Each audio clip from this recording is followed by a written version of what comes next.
প্রয়াত হলেন সুরজিৎ দত্ত। প্রয়াত হলেন প্রাক্তন মন্ত্রী তথা বিধায়ক সুরজিৎ দত্ত। গতকাল গভীর রাতে কলকাতার একটি বেসরকারি হাসপাতালে তিনি শেষ নিঃশ্বাস ত্যাগ করেন। তিনি দীর্ঘদিন দুরারোগ্য ব্যাধিতে ভুগছিলেন।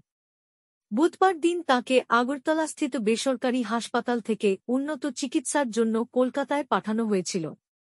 আজ কলকাতা থেকে শ্রীদত্ত মৃতদেহ আগরতলাস্থিত বাসভবনে নিয়ে আসা হবে। 1954 সালে জুলাই মাসে জন্ম হয়। রামনগর বিধানসভা কেন্দ্র থেকে তিনি দীর্ঘদিন নির্বাচনে লড়াই করেছেন। দীর্ঘদিন এই কেন্দ্রের বিধায়ক ছিলেন। কংগ্রেস জোট সরকারের আমলে মন্ত্রী ছিলেন।